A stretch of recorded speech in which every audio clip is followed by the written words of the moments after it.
Kami bersyukur Tuhan, Engkau yang rela menyerahkan nyawamu untuk kami Tuhan.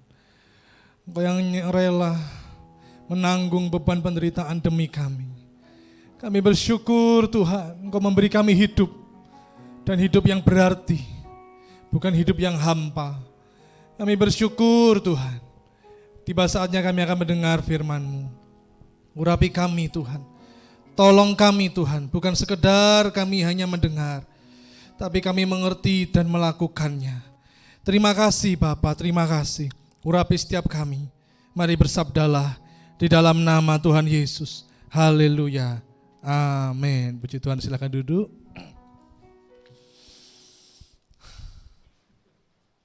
Shalom. Shalom bro. Shalom semua. Puji Tuhan.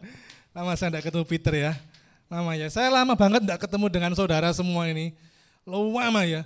Seingat saya terakhir ketemu itu 1.576.800 menit yang lalu. Alias 3 tahun.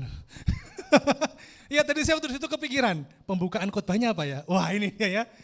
Lama tidak ketemu, biasanya kan hanya 3 tahun ya. 3 tahun lalu kita tidak ketemu. Sekarang tidak, saya pakai menit ya. 1.576.800 menit. Wah. Nah saya akan, saya lupa. Saya bisa minta pemain keyboard untuk maju dulu. Ada pemain keyboard. Oh, masih renang. Oh iya ya. Enggak apa, ditunggu pemain keyboardnya. Saya ingin nyanyikan sebuah pujian, saudaraku ya. Saya diberi waktu berapa menit? 4 jam. 4 hari. 4 hari. Konyol juga, luar biasa. Waduh, flag. 45 ya, 45 menit ya. Saya mau nyanyi lagu. Nanti saudara tahu enggak lagu ini? Pernah dinyanyikan enggak lagu itu? Pernah ya? Nah, saudara boleh nyanyi ya. Boleh ikut nyanyi. Lagunya gini, coba kunci F deh. Saya enggak latihan, coba saya cari kunci dulu ya. Saya nemu satu. F berapa? Ku tetap cinta. Tahu lagu itu? Ku tetap cinta walau badai datang menerpa. Ku tetap cinta, ku tetap setia. Ku tetap setia. Ku tetap setia. Walau taufan datang menerpa, ku tetap setia. Terlalu banyak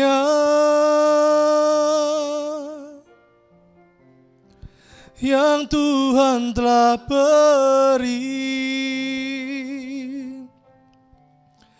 takkan mungkin ku balas dari apa yang ku miliki.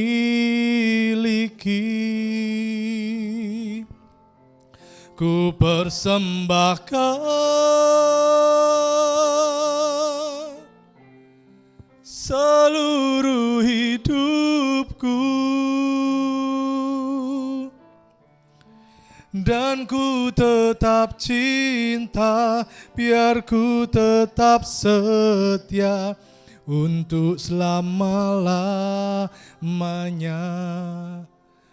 Saudara, dari lagu ini mengungkapkan bagaimana kerinduan kita, orang percaya, tetap cinta dan setia.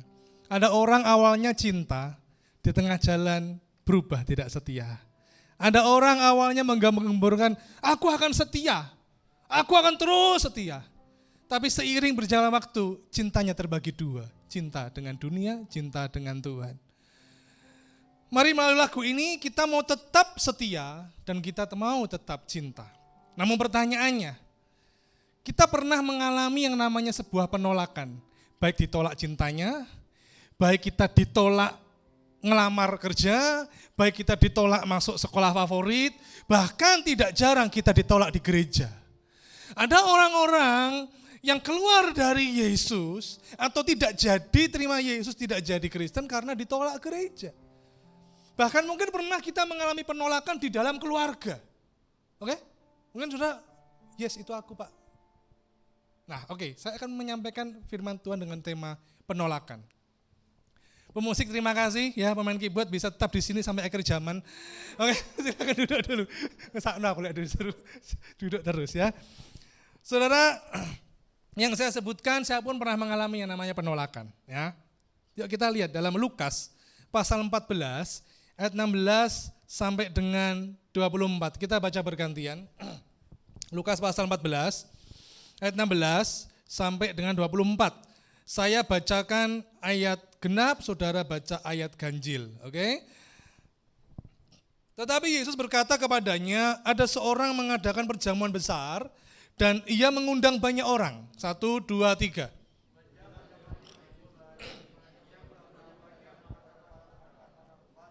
Sebab segala sesuatu sudah siap. Tetapi mereka bersama-sama meminta maaf. Yang pertama berkata kepadanya, aku telah membeli ladang dan aku harus pergi melihatnya. Aku minta dimaafkan. 1, 2, 3. Yang lain berkata, aku telah membeli 5 pasang lembu kepiri dan aku harus pergi mencobanya. Dimaafkan. Yang lain lagi berkata, aku baru kawin dan karena itu aku tidak dapat datang. 1, 2, 3. Maka kembalilah hamba itu dan menyampaikan kepadanya. Lalu murkalah tuan rumah itu dan berkata kepada hambanya, pergilah dengan segera ke segala jalan dan lorong kota dan bawalah kemari orang-orang miskin dan orang-orang cacat dan orang-orang buta dan orang lumpuh. Kemudian hamba itu melaporkan, Tuan, apa yang Tuan perintahkan itu sudah dilaksanakan. Tetapi sekalipun demikian masih ada tempat. 1, 2, 3.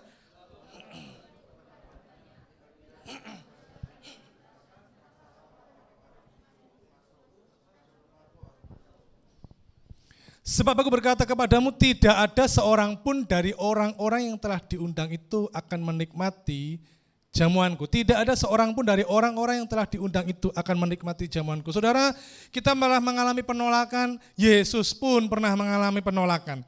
Banyak orang yang diundang untuk ke pesta, tapi orang itu berbagai macam dalih alasan. Yang satunya, wah aku baru beli ladang. Yang satunya, aku baru beli lembu. Yang satunya, aku baru kawin. Yang paling kurang ajar, aku baru kawin. Bukan kawinnya yang kurang ajar, enggak. Tapi yang tadi, yang beli lembu, endingnya aku minta dimaafkan. Ada tertulis. Yang satunya lagi, aku baru beli ladang, aku minta dimaafkan. Yang terakhir, yang ketiga, aku baru kawin, ciao. Enggak minta dimaafkan, saudara. Baik yang beli ladang, baik yang baru beli lembu, baik yang kawin sama-sama menolak Yesus. Saudara, biasanya orang itu kalau diundang pesta harus excited, senang, antusias, saudaraku. Bulan Juli lalu itu nggak tahu ya bulan itu apakah bulan gimana gitu ya. Kok banyak orang jadi manten, saudaraku. Saya bulan Juli itu dalam 2 minggu diundang 4 orang loh manten, saudaraku. Saya awalnya antusias pertama terima undangan yang pertama, antusias saya. Waduh, luar biasa ini. Nggak berapa lama, paling hanya besoknya atau 2 hari kemudian datang lagi undangan. 2 hari lagi, datang lagi undangan. Sampai 2 minggu itu ada 4 orang manten, saudaraku. Awalnya saya antusias. Begitu terima undangan keempat saya tidak antusias. Saya mikirkan angpone piro iki. Ya kan? Nanti sore, saya ini diundang manten, saudaraku. Di Surabaya Barat, nanti sore jam 5, saudaraku. Saudara tidak bisa ikut ya. Jadi saya sudah ngomong dulu loh ya. Jangan nanti pulang, Pak, mama aku boleh melu, enggak boleh. Enggak boleh ya. Nah, tapi zaman dulu enggak pakai angpo-angpoan. Jadi jelas Tuhan itu malah dikatakan ayat 23, rumahku harus penuh.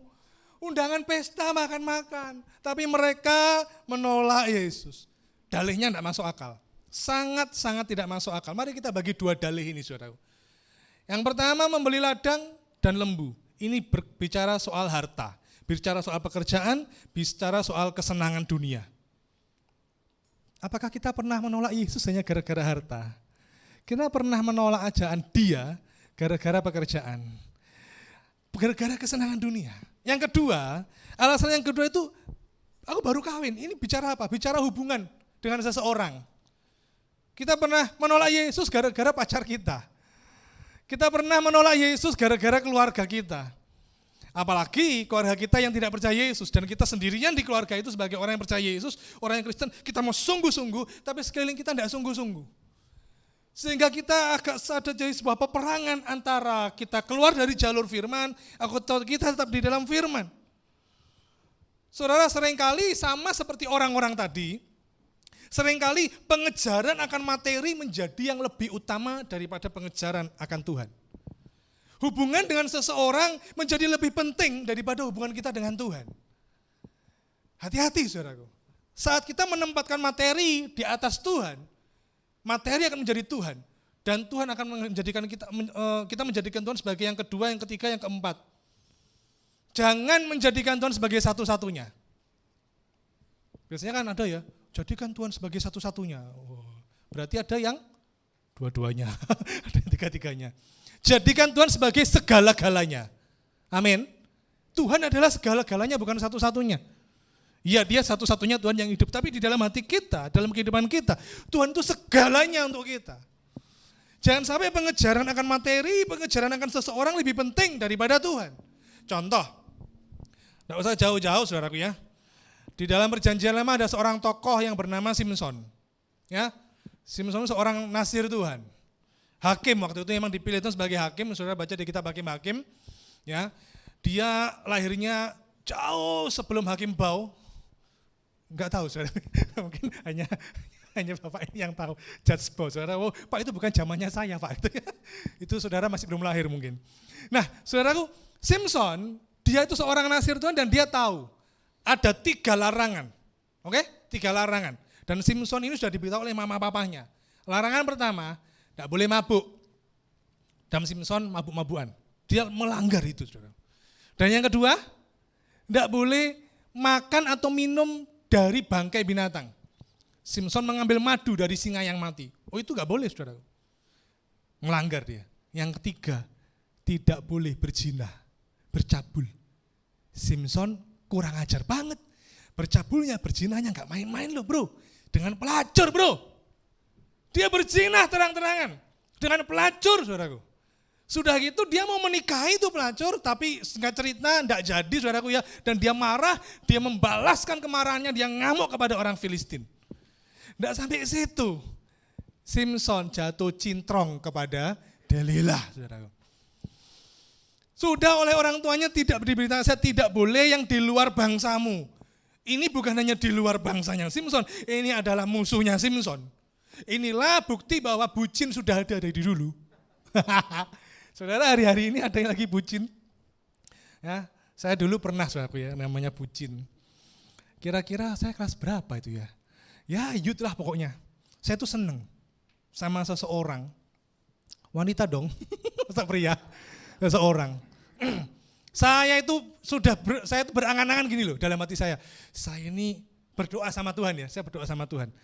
Tuhan, waktu itu sudah SMP ya, kadang sungguh-sungguh sama Tuhan, kadang enggak, masih belum ngerti karena saya dari keluarga yang begini, ya, yang sembayangan begitu. Jadi saya masih SMP itu, SMP SMA itu masih enggak terlalu paham dengan kerohanian itu enggak terlalu paham. Cuma ya sudah mulai belajar lah. Nah saya berdoa Tuhan, aku minta Tuhan, wah boleh ya, boleh dong kalau minta pacar udah aku ya, minta jodoh, aku minta cewek pertama hidup. Putih, waduh, rambutnya panjang. Kalau malam suka ada di atas pohon. Enggak. Tapi sungguhan, saya suka cewek yang rambutnya panjang, terus putih, terus ya senyumnya manis lah. Nah, saya suka itu. Makanya kalau cowok-cowok ditanya ya, mau pacar yang mana? Cantik atau manis? Manis dong. Kenapa? Manis itu tidak pernah membosankan. Wah, kalau cantik bisa hilang di telan waktu. Kalau manis itu ada yang sudah nenek-nenek tua tapi masih manis. Sikapnya yang manis, bukan wajahnya, sikapnya saudaraku ya. Nah beneran saudaraku, di sekolah ada yang rambutnya panjang, hitam, putih, cantik menurut saya, manis juga menurut saya. Dan dia dekat sama saya. Wah asik dong, tertarik kan. Maka saya menjadi bucin. Dia minta apa saja saya turuti. Zaman dulu itu nggak ada seperti ini ya. Zaman dulu itu ada huruf-huruf timbul dari stiker. Ya, nggak tahu saudara, belum ada waktu itu ya. Nggak ada poster-poster ini ada. Jadi huruf baru misalnya namanya ya, namanya misalnya Andrew. Maka Andrew itu kayak hurufnya timbul. Dan saya pesankan dia minta yang model huruf begini, dia minta huruf Jepang, dia minta huruf Korea, dia minta huruf bahasa roh. Saya pesankan pokoknya itu saudaraku. Saya pesankan. Dan itu cukup mahal waktu itu saudaraku. Cukup mahal. Saya benar-benar jadi bucin tuh ya. Kan? Terus sampai suatu saat saya ditolak. Belum menyampaikan rasa seneng, belum menyampaikan rasa suka, belum. Sudah ditolak. Bahkan bukan ditolak tapi dikhianati. Sakit. Kok saya tahu karena dari teman dekat saya punya teman dekat namanya Cipto. Ya, cowok ini Cipto ini dekat banget sama saya dan dia bilang, kamu itu hanya diambil materimu saja, itu cewek matre, kamu hanya dimintai uangmu saja, sudah berapa banyak uang. Terus masa sih? Dibuktikan. Akhirnya benar, saya ditunjukin suatu saat itu si cewek gebetan saya. Deketin cowok lain, sama, modusnya sama, ngalem-ngalem, ya hati-hati ya yang cewek-cewek kayak gitu ya, cowok-cowok hati-hati juga ya, banyak sekarang cewek-cewek yang ngalem-ngalem, ngerayu-ngerayu. Makanya Simpson tuh jatuh kepada Delila karena Delila punya senjatanya pamungkas banget, yaitu apa? Merayu. Sehingga begitu saya lihat itu cewek merayu-merayu cowok lain, dan cowok lain juga jadi bucin gitu, terhipnotis gitu kan, dibelikan, oh gitu caramu. Awas ya, sejak itu saya jadian sama Cipto. Enggak, saudaraku, enggak ya, enggak. Saya, ternyata saudaraku. Ya, dan seiring berjalannya waktu, Tuhan itu mengabulkan permintaan saya. Putih, rambut panjang, satu lagi, pakai kacamata. Loh, saudara, cowok itu unik-unik saudara. Ada cowok itu, jadi gini ya, para wanita, mungkin sedikit melenceng sedikit. Jangan merasa, contoh ya, aku enggak tinggi, aku short, pendek, misalnya gitu ya. Jangan merasa rendah diri. Kenapa? Ada cowok yang suka cewek pendek, ada. Aku enggak putih ya, rambutku keriting ya, kok enggak lurus. Ikan-ikan itu kan mesti rambutnya lurus gitu kan. Ikan sunsil misalnya, ikan sunsil itu ya, tahu ya ikan sunsil? Oh itu kan. Atau ikan rejoice gitu ya saudaraku ya. Wah harus rambutnya yang panjang sampai ke sana gitu saudaraku ya.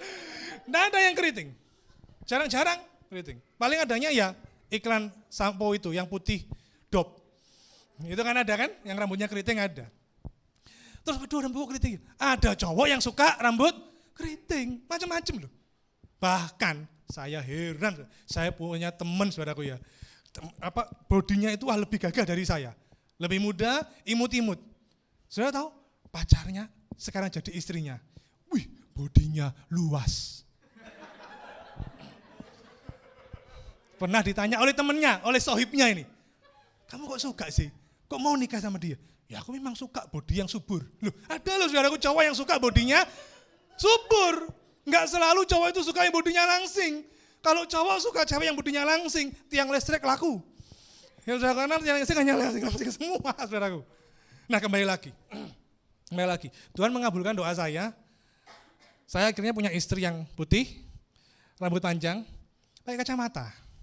Ya. Cuma waktu itu saya enggak minta sama Tuhan yang langsing. Ini direkam ya?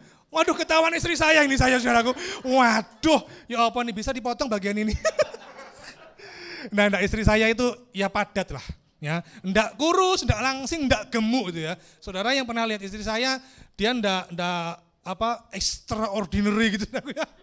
Yang ekstra enggak, ya cukupan dah ya. Nah, kembali lagi.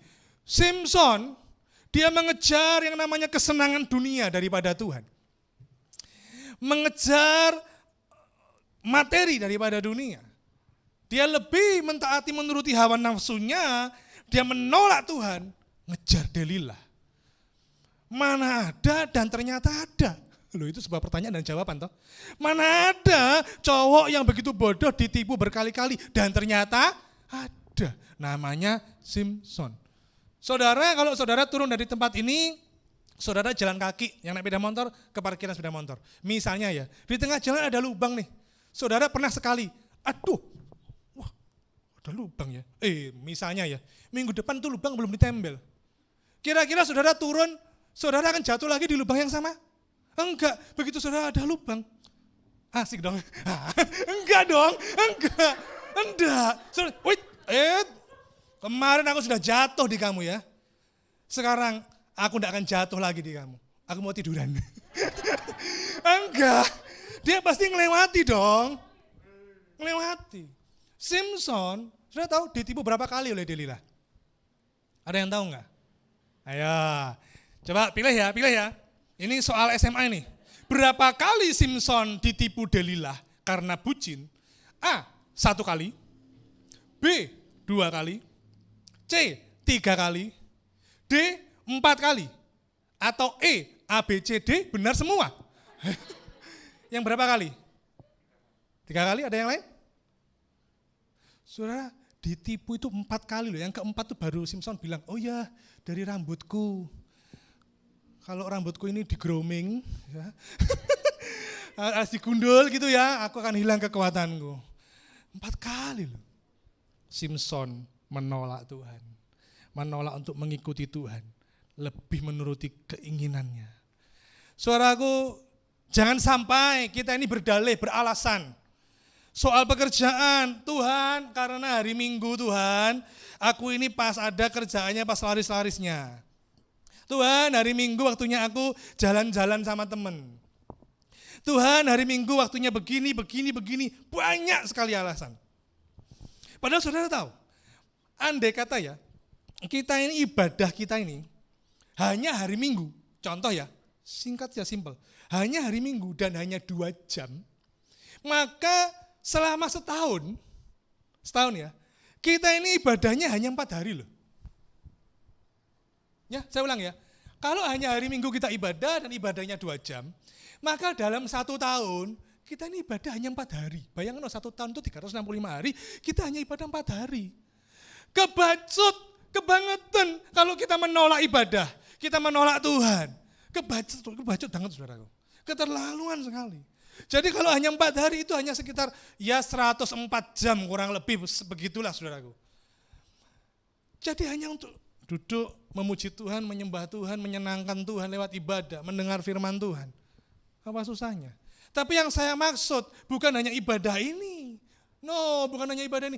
Tapi penolakan kita bagaimana setiap hari kita dituntun oleh Dia dalam kita menjalin relasi dengan teman, dengan pacar, dengan keluarga. Saat ada godaan itu datang, apakah kita lebih menuruti sekeliling kita daripada kita menuruti Tuhan? Saat kita menuruti sekeliling kita yang membuat kita makin jauh dari firman, berarti kita menolak Tuhan dan Tuhan mengalami penolakan. Siapa di sini yang pernah mengalami penolakan? Sangat sakit tuh ditolak itu.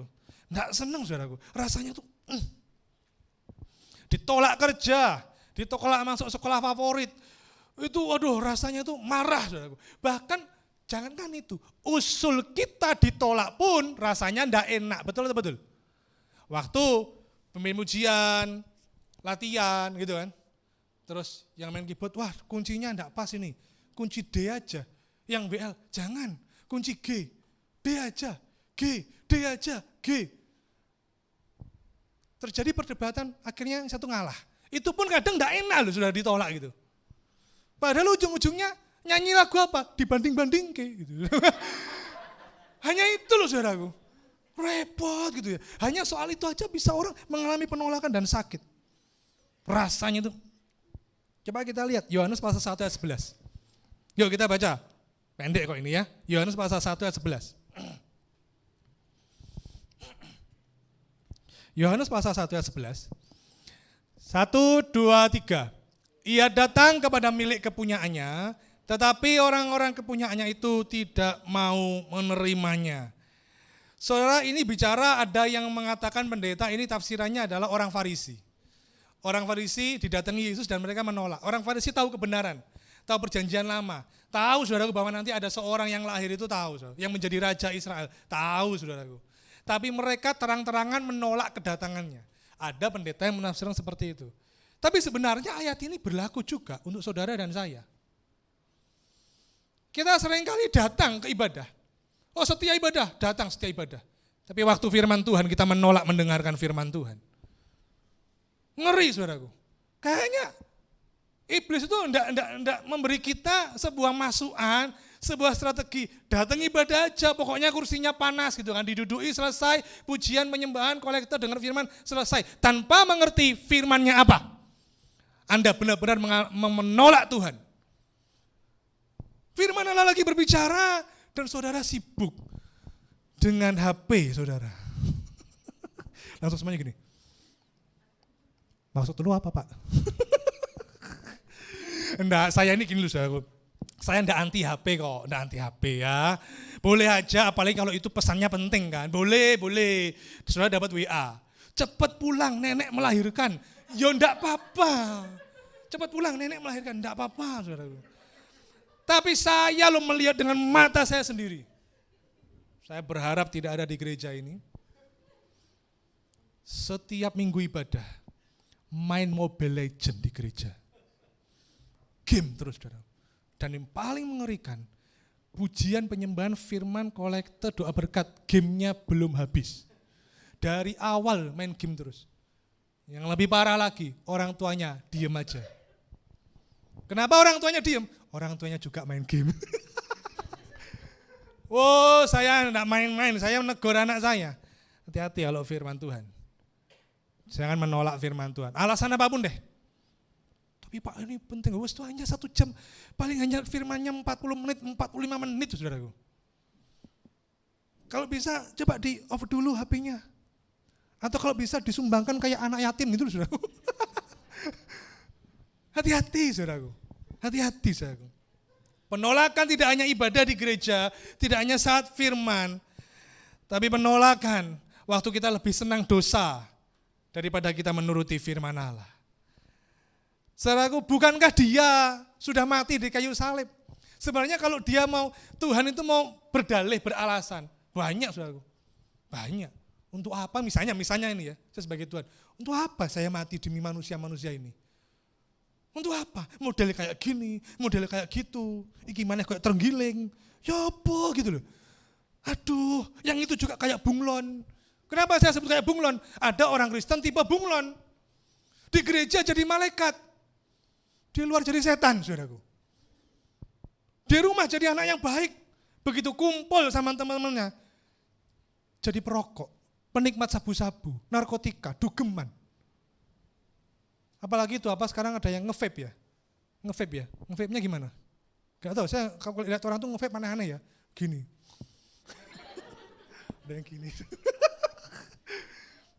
Dan saya ini ada info saudara. Anaknya teman saya nge-vape. Mama papanya enggak tahu. Padahal mama papanya hamba Tuhan. Gila, saya ada fotonya saudara. Saya jadi dilema ini. Saya mau ngomongkan ke orang tuanya, nanti bagaimana? Apakah ini hanya pas dia settingan? Ya kan dia megang gini, jangan-jangan ini dia enggak nge-vape, dia hanya settingan aja. Begitu ada teman yang nge-vape, bro, supaya gaya, coba pegang dong, di foto aja gitu. Wah, begitu nanti beneran dia nge-vape. Enggak kok, aku hanya settingan kok. Wah, jadi bingung saya saudara, antara lapor ke orang tua atau enggak. Bagaimana menurut saudara? Silahkan tulis jawaban saudara di bawah ini, nanti WA ke saya. Saudara hati-hati, ya hati-hati saudara. Cintanya dia di kayu salib membuat dia tidak turun dari kayu salib. Suatu saat ada seorang bernama William Tanner dan istrinya bernama Mary Tanner. Oke? William Tanner otomatis istrinya Mary Tanner. Mereka berjalan di rel kereta api. Dan suatu saat begitu mereka mau menyeberang rel kereta api, Mary Tanner ini kakinya terperosok. Sehingga masuk di antara rel kereta api. Susah sekali untuk keluar saudaraku, tidak bisa. Ditarik begitu sakit saudaraku. Akhirnya suaminya William Tanner, dia mencoba dan diteriaki oleh orang-orang, kereta api sudah hampir datang.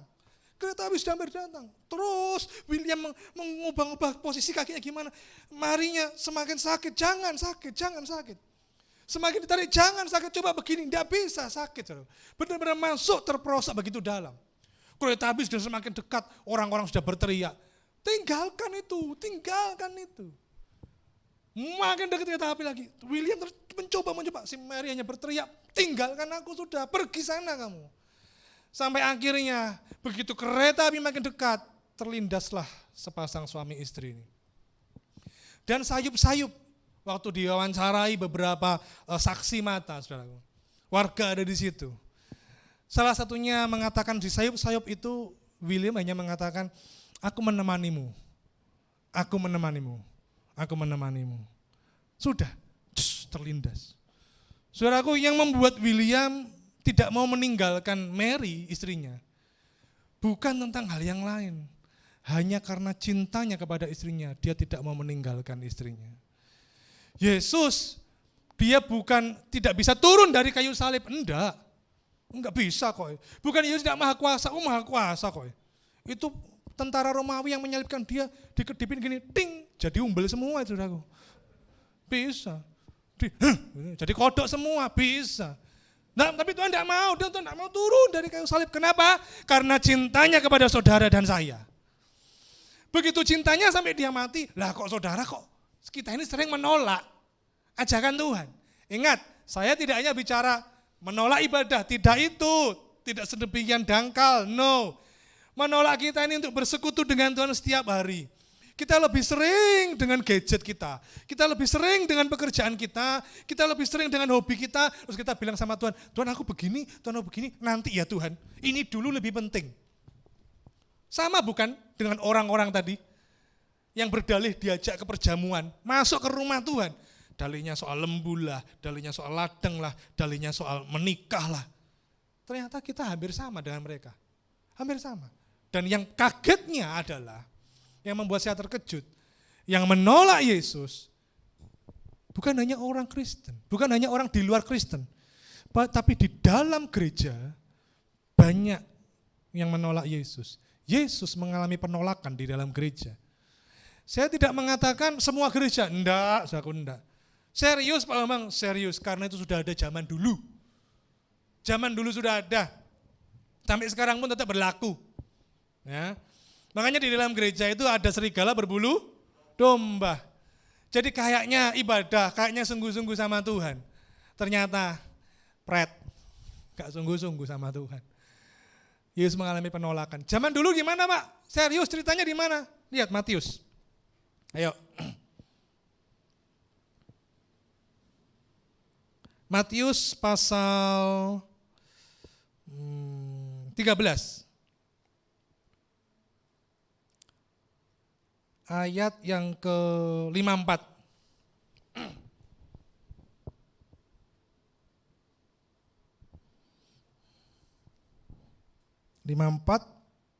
Oke, 54 aja.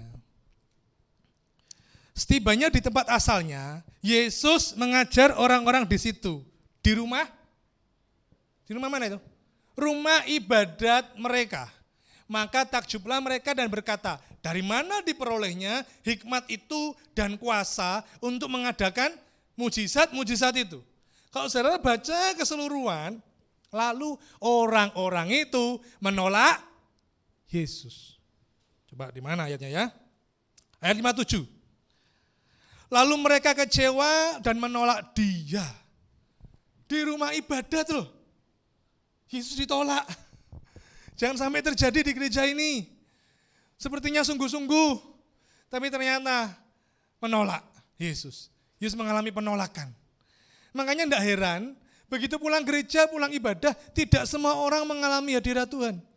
Kenapa? Hanya orang yang sungguh-sungguh, yang menerima ajakan Tuhan, yang menerima hadirat Tuhan. Bahkan, ini saya bilang, WL-nya pun, saya enggak mengatakan WL yang sekarang ya, enggak saudaraku ya. Enggak saudaraku. WL pun sepertinya rohani banget. Tapi ternyata itu hanya sebagai sebuah tugas. Pemusik kayaknya menikmati. Memang menikmati tugasnya, bukan menikmati keintimannya dengan Tuhan. WL pun begitu. Sepertinya menyala-nyala. Tapi siapa kira? Di luar, mohon maaf nih ya, di luar, sekali bukan di sini ya, bukan di sini. Enggak tahu kalau di situ. Bukan di sini, enggak tahu di situ ya. Di luar seks bebas, saudaraku. Ada yang model seperti itu. Ngeri gereja hari-hari ini. Jangan sampai, saudaraku ya. Bahkan di Surabaya, saya tidak bisa menyebutkan tempatnya. Saya punya teman di sebuah mall, saudaraku ya.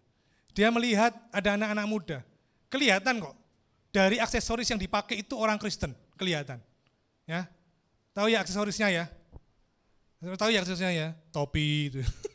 bukan dong. Kasih solusinya lah pokoknya, saudara. Kristen. Tapi mereka masuk ke sebuah kafe. Dan di situ kumpulan orang-orang gay. Lesbi, homo. Tapi kalau minggu, gereja. Di luar itu, kumpul semua itu, para gay. Ada di Surabaya. Di Jakarta sudah tersebar, banyak. Di Surabaya, waduh ngeri lagi, saudara. Masih tersembunyi-sembunyi, tapi teman saya tahu, ada lagi teman saya yang satunya. Dia bergerak di bidang insurance. Oke, orang kalau nawari insurance itu ya, asuransi itu pakaiannya tuh perlente-perlente. Ya, waduh, pakaiannya itu pokoknya asik gitu, saudaraku ya. Suatu saat teman saya ini di mall, terus mau pulang dideketi sama temennya. Kamu berani enggak nawarin asuransi ke dia? Loh, kenapa enggak berani? Ketoknya oke kok. Kayaknya orang kaya deh ini. Coba deket ono. Aku enggak berani. Loh, kenapa enggak berani? G, saudaraku. Dilihat sungguhan, oh bener ya. Rangkul-rangkulan, saudaraku. Dempet-dempetan. Cowok sama cowok. Pakaiannya tuh waduh benar-benar cakep, saudaraku. Cakep. Jadi ingat ya para wanita, jangan cari cowok yang cakep. Cari yang biasa-biasa aja ya.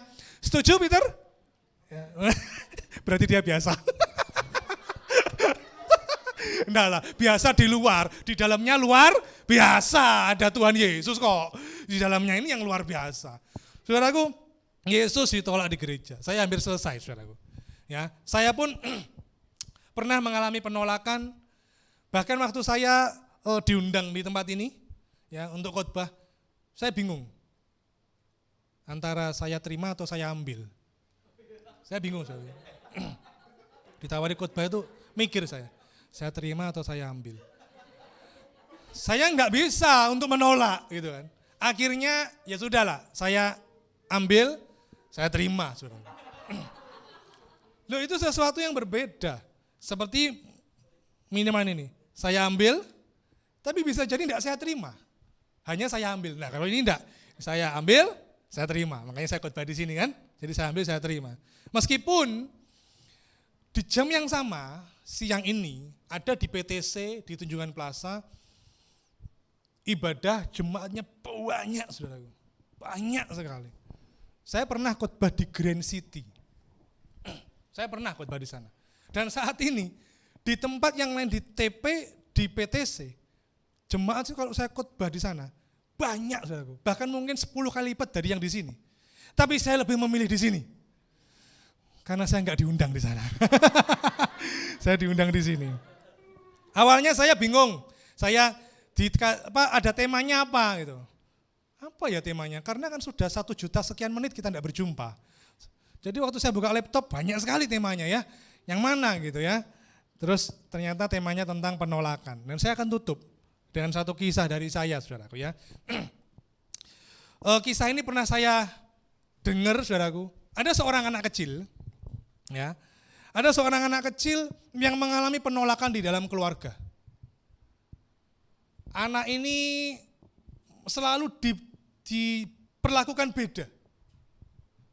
Perlakukan beda dari kakak-kakaknya, dari yang paling kecil diperlakukan beda. Selalu merasa dia dipilih kasih. Kakak-kakaknya lebih disayang oleh orang tuanya. Anak kecil ini merasa tidak disayang dan dia memberontak. Maka dia menjadi anak yang sangat nakal. Wah, super nakal, saudaraku. Bahkan keluarga dari orang tuanya, kalau didatangi anak kecil ini, dia usir anak kecil itu. Tidak mau terima keluarga dari orang tuanya itu. Dari kakaknya, dari adiknya, dari mama papanya itu kan punya keluarga. Tidak mau terima. Karena saking nakalnya anak ini. Anak ini begitu nakalnya sampai dia suatu saat melakukan sebuah pelecehan seksual. Oke, pelecehan seksual. Ini kejadiannya dulu, saudaraku. Dulu, saudaraku. Kalau sekarang, wah bisa dilaporkan polisi, bahaya ini, saudaraku. Tapi ini dulu, puluhan tahun yang lalu. Bukan hanya itu, dia jadi nakal di sekolah. Terus berbuat ini, berbuat itu. Bahkan ini anak kecil, masih kecil, tapi sudah punya hobi. Hobinya apa? Nonton orang mandi. Jadi kalau setiap kali tetangga mandi, tidak tahu itu pembantu atau siapapun, dia punya cara bisa nonton itu orang mandi. Bahkan di rumahnya sendiri, kalau ada pembantunya mandi, Dia bisa nonton, saudara. Dia nakal banget pokoknya. Kakak-kakaknya disakitin sudah. Dipukul lah, saking nakalnya. Orang tuanya sampai kewalahan menghadapi dia. Sampai suatu saat dia merasa tidak diperlakukan dengan adil, dia mengalami sebuah penolakan, saudaraku, tidak disayang, merasa kasihnya terbagi, lebih menyayangi kakak-kakaknya, dia memutuskan untuk mengakhiri hidupnya. Dan dia beranggapan, mana anak kecil saudaraku ya, masih SD, dia makan bedak, beranggapan supaya keracunan, gitu ya. Setidaknya minimal muntah-muntah lah, atau mungkin murus-murus lah, makan bedak. Yang terjadi adalah dia malah batuk-batuk. Wah, gak karuan saudara. Tidak berhasil. Maka berikutnya ada sebuah kejadian, dia dihajar oleh orang tuanya. Dia dihajar ya, kadang pakai sapu, kadang pakai sandal, pakai kemoceng, macam-macam lah saudaraku ya. Macam-macam saudaraku. Digeduk nih pintu. Bahkan pernah hanya soal gara-gara renang. Kakak-kakaknya boleh renang, anak kecil ini tidak boleh renang. Nangis anak kecil ini. Kenapa enggak boleh renang? Enggak boleh, padahal anak kecil ini bisa renang, bisa. Dipegang rambutnya, dibelai-belai, dijambak rambutnya, digedorkan ke tembok.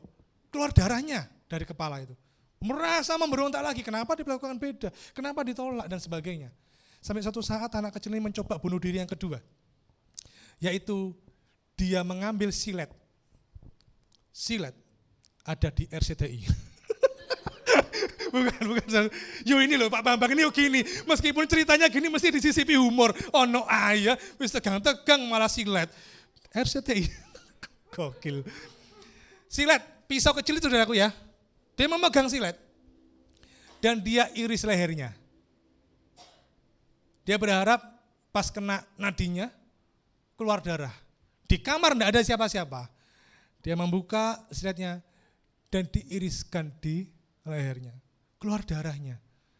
Tapi karena namanya anak kecil ya, keluar darahnya sedikit, dia sudah tidak berani lagi. Tapi sudah sangat perih, saudara. Sudah keluar darahnya, tapi sangat perih, saudara. Dan dia bingung, wah, keluar darahnya, dan dia menangis. Menangis, dia nggak tahu menangis ke siapa. Menangis ke orang tua nanti diajar lagi. Menangis ke kakaknya nanti malah diwadulkan, apa itu diwadulkan? Dilaporkan ke orang tuanya. Bingung dia, saudaraku. Dia menangis di kamar, hanya menangis sesegukan aja. Sudah. Sampai suatu saat dengan berjalannya waktu, di sekolah, dia berteman dengan seseorang yang mengenalkan kepada Yesus. Diberitahu bahwa mungkin semua orang pernah menolak kamu, memperlakukan kamu begini, menghajar kamu, tidak menerima kamu, mengusir kamu dan sebagainya. Bahkan mungkin dianggap kamu sebagai anak cabul karena pelecehan seksual. Kamu dianggap rendah.